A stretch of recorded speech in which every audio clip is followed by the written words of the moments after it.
Well, good evening, everyone. I'll go ahead and get started here this evening with our workshop for the Division 3 with the extension cord and the trouble lights. And at any time that you guys have a question, feel free to unmute yourself and to ask the question. And I'll provide as much information as I can here and pictures, examples as we go along. And hopefully everybody's got all their materials. If not, I am recording our Zoom session tonight, and we'll put that online for you so that you can go back and watch some of the details later. There is also some resources that I put out there with some of the emails and put those online for you to review. And one of them is building the extension cord. I do not have a video made for the trouble light yet, but we will talk about the trouble light tonight so that most people are probably going to do the trouble light. So that's our most popular project. Every once in a while, the extension cord is done, and that's a great project also. We will work on the male plug in on the one end of the extension cord, which will be common between the two projects. And then if you're doing the extension cord, you will just make the female connector. The other connector on the other end will be just a process just like the plug, so that one will be easy to duplicate. And like I said, there is a video online of the extension cord. So that is there for you to review, and we'll get started tonight. And so hopefully you were able to read through your manual a little bit and get some information about the materials that are in the kits that you probably picked up from the extension office to go ahead and get picked up. And then we've got some cord that's involved in there.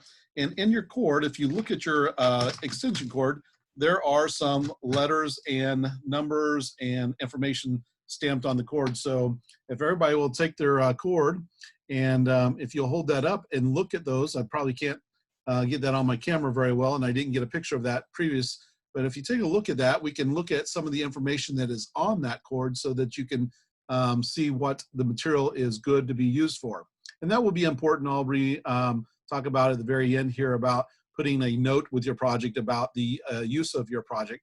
And that is so that our judges know that you have selected the correct electrical materials in order to have a safe product in order to use for your application. So if we take a look at that, the stamping here on my cord says water resistant, SJTOW, CSA, and then there's some more information after that. The most important information here that we're going to talk about to start with is the SJTOW. And I hope some of you were able to get the manual and look at the manual and see what the SJTOW stands for. And there's an activity there for you to see about the type of cord or the insulation and the letters, what they stand for. So SJ is a junior service cord. That means that it's a not a heavy duty cord, but it's not a very, very light duty like a lamp cord. A lamp cord would be considered light duty. So this is called junior service. And that's kind of in between the hard service, which would be something for a very commercial or industrial type of application. And so this would be, most of your extension cords would be a SJ. The T is a acronym or a abbreviation for thermoplastic there. And then the O is for oil resistance, so that this can be used in a farm shop or a garage or something where there may be some oils that would get onto the cord. And that may be important if you're going to use it in an application like that in a garage, so that the oils don't attack or degrade the insulation material on the outer jacket here.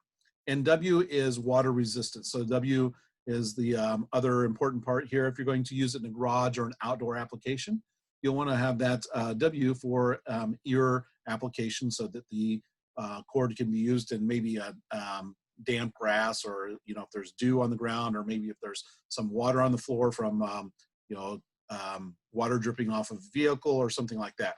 So that would be suitable for those types of applications with this type of cord. If you had another type of application, you would want to go and find the correct type of cord that you might use for the application. There's cords for all different types of applications. Now, the other important information that is on that cord here is the wire gauge. And so if we look here, this is a Carol cord, and so it's stamped with Carol, and then it says 3/C 16 AWG. So what this is it is a 3-conductor cord, and it is a 16 AWG. That's a 16 gauge wire. And again, this is important for you to know what kind of wire that you have. So if you would look into your book there, you would see that 16 gauge wire is rated for a 15 amp service. And it's actually derated a little bit for about 13 amps, since we've got 3 conductors in the cord close together, and they are bound in this jacket. So they derate it for safety reasons.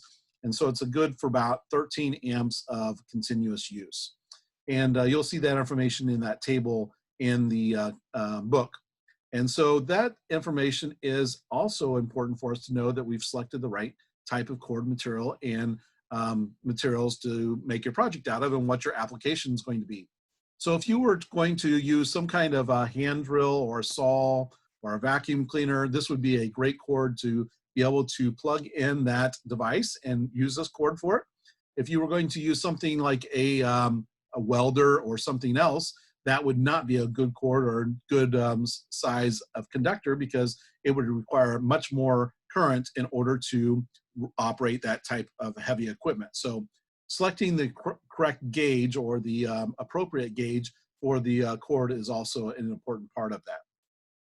I'm going to share my screen here. We're going to take a look at the end of the cord, and this will get us started into preparing our end of our wire and our cord, so that we can look at how to select the proper end.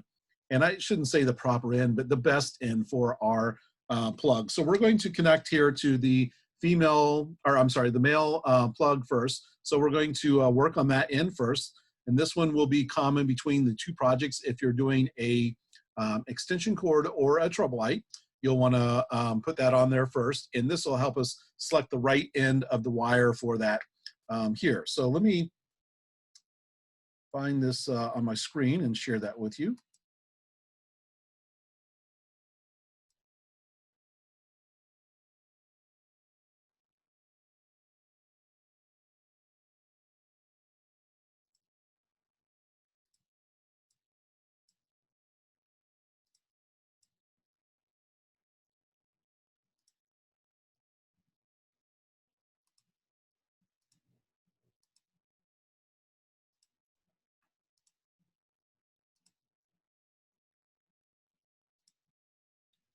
Okay, hopefully everybody can see that. I've got some images here that we're going to take a look at. And our very first one here is we're going to, as I talked about, is selecting the right ends of the wire here. So let me find that here. And as you see, I've got a picture up here on the, looking at the very end of the plug. So we've got over here on the, I'll call it the center terminal on the center left here. This is the ground terminal on our plug. And this plug is a Hubble plug, and it happens to be color coded with the terminals that we have. So this terminal right here, the brass terminal, is going to be our positive, or our hot connector. And this terminal down here, the silver connector, is going to be our neutral, or our negative terminal. So the easiest way to be able to put our cord into the back of the plug is to find the end of the wire that matches up with that. And so if you look at both ends of the wire there, you'll find one of them that if you look down in the bottom of that, you will see that we will have the conductors in the proper orientation, so that we are looking at the end of the plug. We'll have, starting at the 1 o'clock position, we'll have a black hot wire here. At the 9 o'clock position, we should have a green wire. And at the, let's call that a 4 o'clock position, we would have a white, or a neutral conductor there, okay? So you want to select the end of the wire that you have to match that, so that when we put that in there, those wires will just go straight into those terminals right in the back of the plug, and you don't have to twist them or make them cross over each other, because there's very little room in the back of that plug to fit that in there, okay? So hopefully everybody can find that end of the wire. Now, I have removed the outer jacket and kind of laid the wires out a little bit so that you could see that. But if you're looking at the end of the wire, you should be able to see that well enough here. And here's a better picture of just finding the two ends of that wire and holding that up and finding those that match it. So here, as you see, I've got a green, black, white on the left-hand side, and this one's got a green, white, black. And so on the right-hand side, if I would use that end over here, those wires wouldn't match up with my connectors on the back of the male plug. And so that would make it very difficult, okay?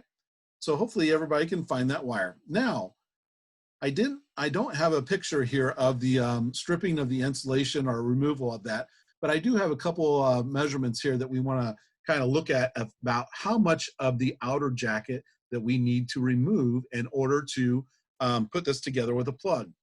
So as we assemble our wires onto the plug here, we're going to use this back area here, which is the cord clamp, to clamp against or on the outer jacket, the yellow outer jacket. And so we don't want any conductors exposed back in this area here. We're going to slide the cord in there so that the yellow jacket, everything covers that yellow jacket up into this point. This part down here where I've got my ruler is going to be where we're going to actually expose the three conductors so that we can, when we open up the plug, we can put the wires in here.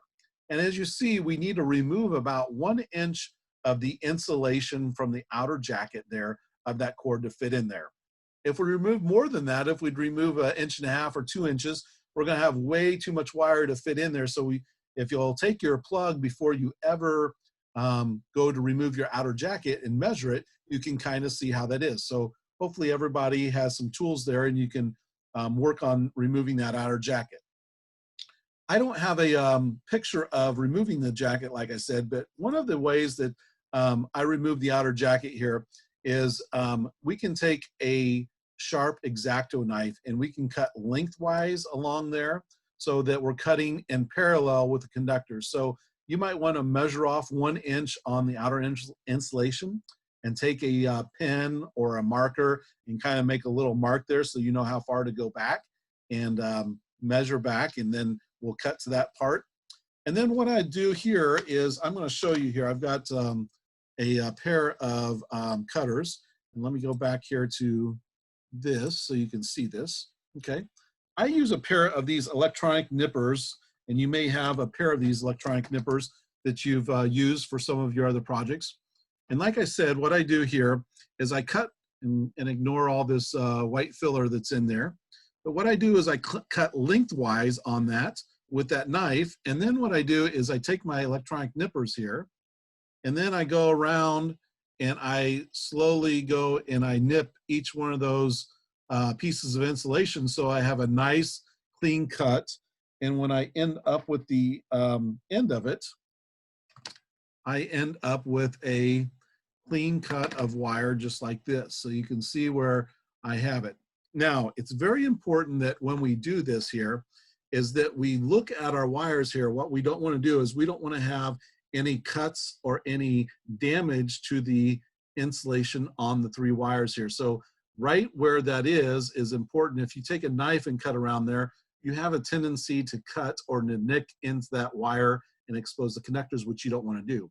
So make sure if you do use a knife to remove the outer insulation that you don't cut down deep enough that you can do that. And one way to take a look at that is all you have to do is take the wires and kind of bend it over like this, and then you can see what the end, and the judge will look at this to make sure that there's no damage or no cuts right here in the edge of that insulation of those three conductors, okay?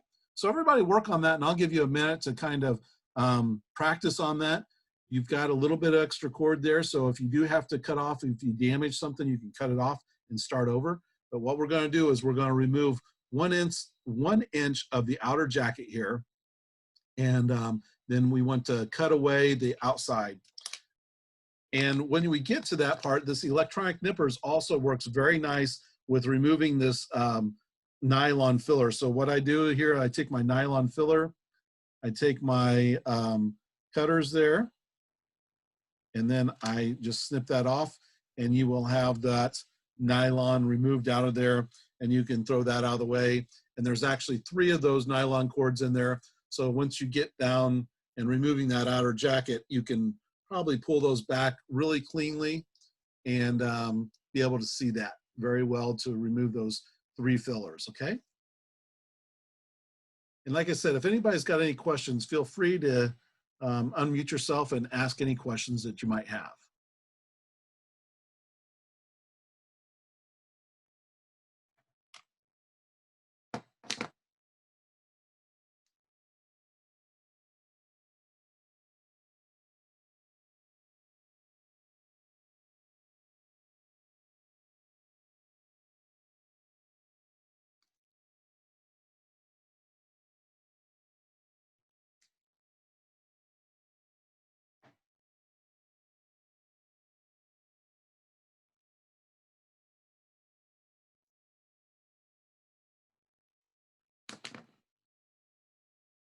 Okay, and then on my example here, I've removed quite a bit of insulation there, and I've actually cut off one of my conductors there. So don't pay attention to my mess that I've got there, but it gives you a good idea of how to remove that outer jacket around there and then to trim everything up. There is also a paper filler in there that you'll trim everything back. So just trim it up real nice and neat.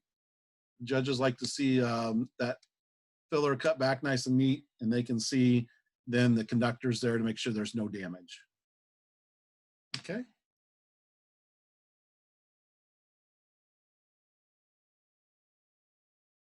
So anybody that's got their materials there, go ahead and work on removing that outer jacket right now and trimming that up.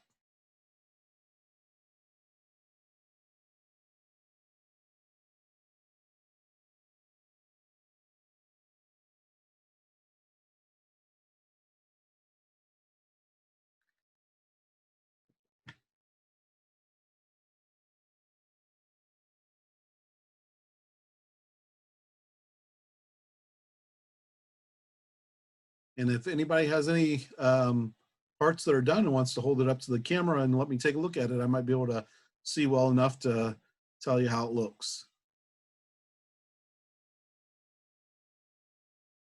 And remember, you want to do it to the end that we're going to put onto the male plug here. So make sure that you're selecting the end that works best or matches up best with those 3 terminals there coming out of the end of the cord.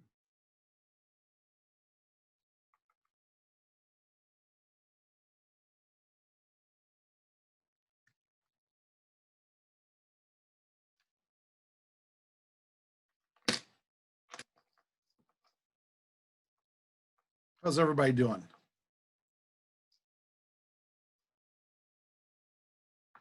Okay.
it looks like the, I know this isn't Kyle down there, but you guys are using a pair of wire strippers that's got some nippers on the end, and that's going to be very difficult to probably remove or snip that insulation with those.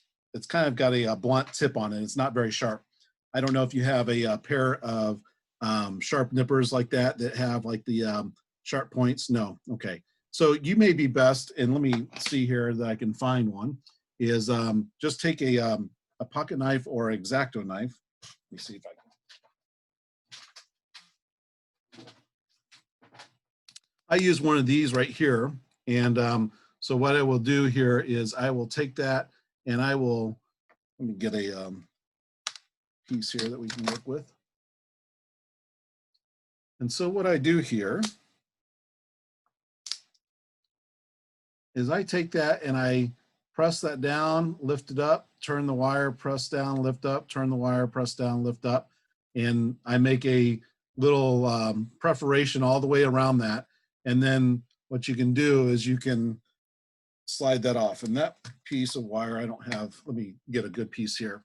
So what I do here is I take that, see if I can get that on the camera so you can see.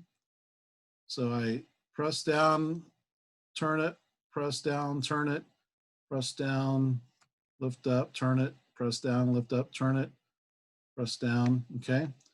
And then what you can see here is, see if I can get that on camera. See those little places there? That will allow you to slide that off of there. So, you know, it's kind of a little bit hard for me to do it while I'm on camera here, but let me work on it a little bit better here.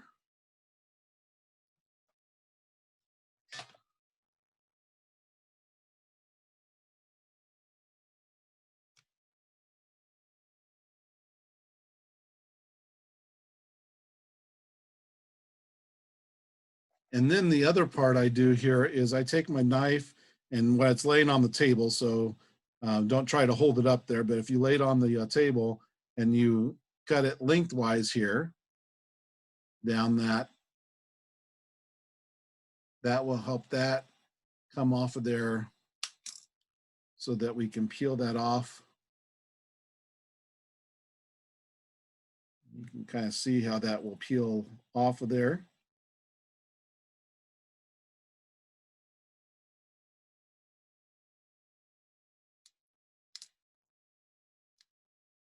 Okay.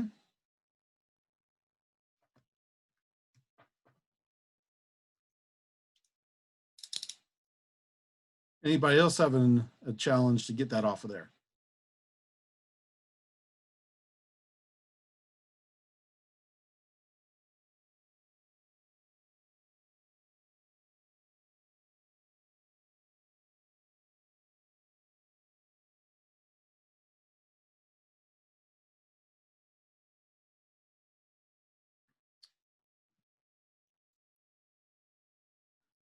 Now, if like my example here, if you remove too much of the outer jacket, don't worry about that because after we do some work here, we can always come back and we can trim that up and shorten up the wires if we need to by trimming that down. So if you do remove too much insulation on the outer jacket, we can trim that down and make that the right length, okay? So if you've got a ruler or tape measure there, you may want to put that on there and kind of measure and see where you're at. I'm still a little bit longer than an inch, but you'll want to be about 1 inch.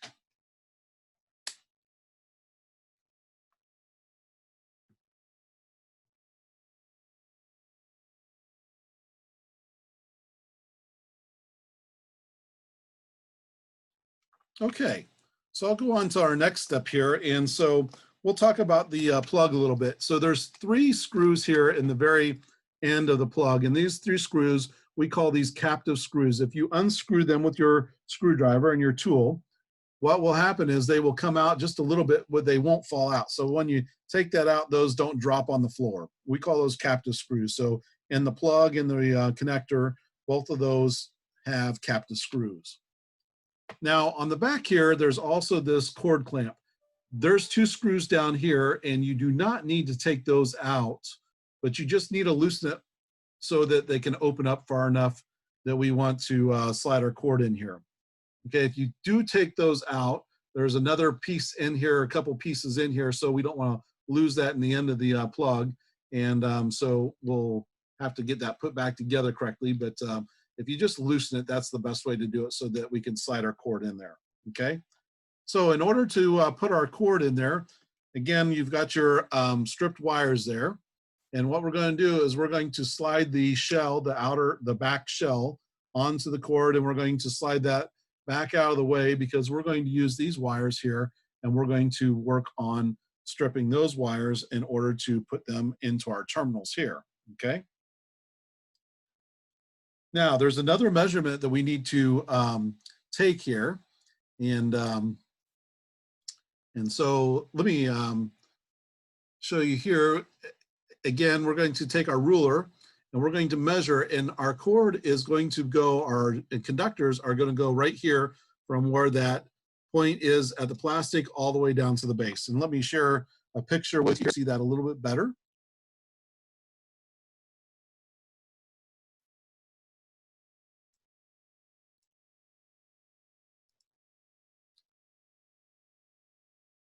Okay, so down here, right where this little pointer is, that's going to be where the wire is going to go down into the bottom and touch the bottom here.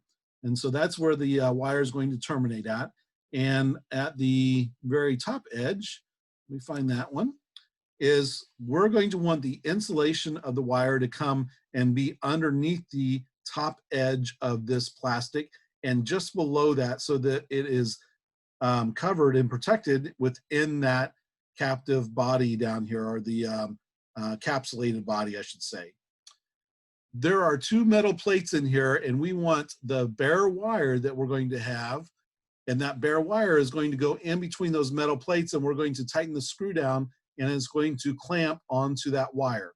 So we're just going to do a straight piece of wire right down in there, and then we're going to turn that screw, and we're going to tighten those 2 plates up. This is a very unique plug, or some of the plugs are very unique in this, that you don't have to wrap the wires around the screw head like we did in Division 1 or in any of the other projects that you may have put electrical wires around the terminals, because with those terminals, they're usually exposed. Like in Division 1, the light switch is exposed where the wire would wrap around and we would put that in a clockwise direction. Well, this, we don't have a way to get the wire around there and wrap it around the screw. We have 2 pressure plates where we put the wire straight in here, and this clamps together and makes the electrical connection. So we've got that there for us, okay? Now, let me do one more thing here.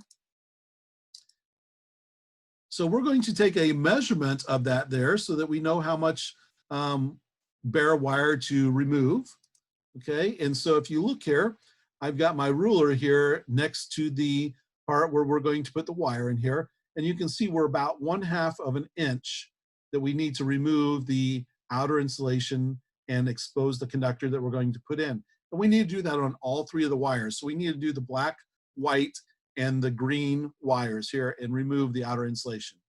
Now you can use a knife to do that and carefully remove the insulation, or you can use a pair of wire strippers. Now remember, when we're removing the outer jacket and exposing those conductors, our goal is not to damage or nick any of the conductors in here. So if you have any loose wires that fall out when you're removing that insulation, you've damaged the wire there. And we don't want to remove, there's little strands in here, we don't want to remove any of those strands, because the more strands we remove or damage, then the less current this cord can handle, okay? So our goal is to have 0 damage or 0 conductors fall out. Now, if you're using a pair of wire strippers, the best way to use a pair of wire strippers is to close the jaws down and to then release them, and either use your hand or you can use the tool. But the goal is, don't have the jaws clamped down tight. Otherwise, it will just drag along the wire and rip that wire out of the strands, or rip the strands out as you pull away the wire strippers, okay? Now, remember, we talked about the conductors being a 16 gauge. So if you've got a pair of wire strippers, you'll want to find the hole gauge that is marked 16 in order to have the correct hole for that removal of the insulation. Now, I don't always trust all manufacturers of the tools. You kind of have to know your tools. And then there's also different manufacturers. There is a little bit of a difference in between 16 solid wire and 16 stranded wire. And so that's why when you close those jaws, you're going to just cut into the insulation and then release the pressure to slide that little end off of that wire so that we don't drag any of those conductors. And remember, we want a 1/2 inch, okay?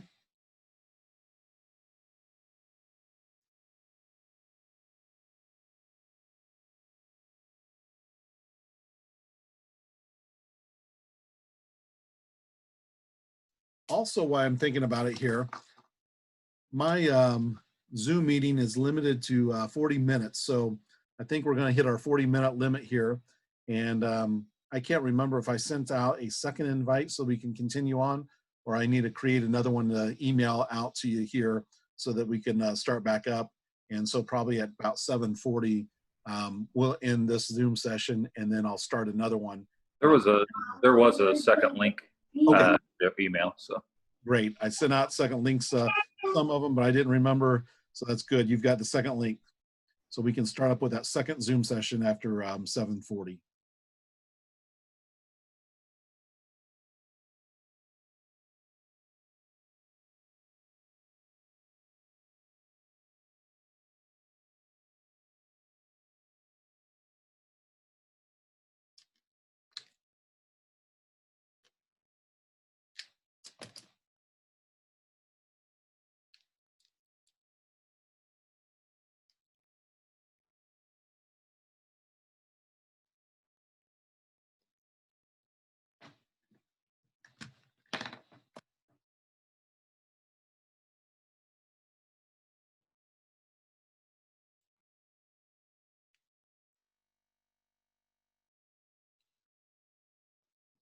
Now, when I'm removing the outer jacket on my wire, I leave my tool on there to have my tool help me remove that little part. Let me get another wire here so that you can see, maybe you can see that green one there.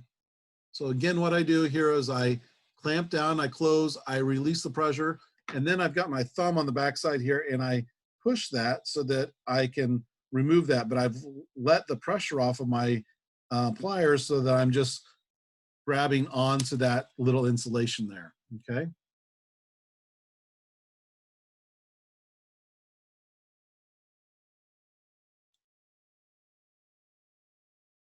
And if you don't use the tool, you can use your thumbnail and help remove that. So I've got those three that we've removed there, but we've got those three conductors.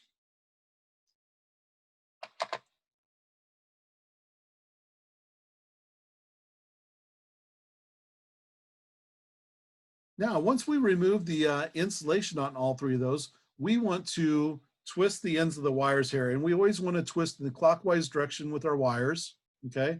So we want to just twist each one of those to keep all the little strands together, okay?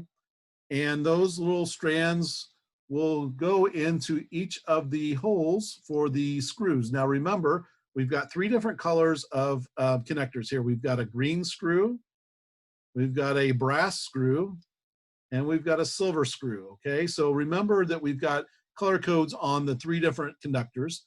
Our green one is our ground connector. That's our safety wire. The white or the silver screw there is going to go to the white wire. That's our neutral wire.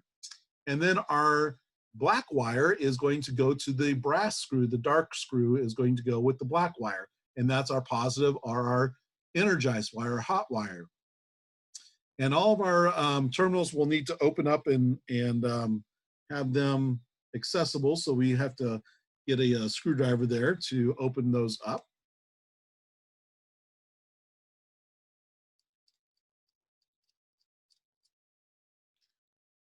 And open them up fully so that those two plates are spread all the way apart so that we can get our wires between them.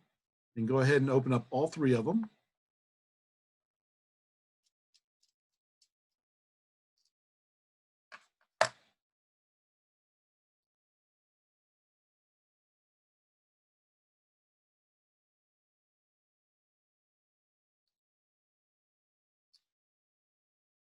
And if you pick the right end, we should be able to line our wires up so that the green goes in the green, the white goes in the white, and the black goes into the dark colored screw there. So each one of those will slide into the end of the plug. Might have to work with them just a little bit. Okay, so we're going to slide those in there. And what we're going to do again is we're going to make sure that the wire is not exposed. So you can see my green wire here. I've got bare conductor out there. I need to slide that in and make sure that my conductor goes all the way down into the screw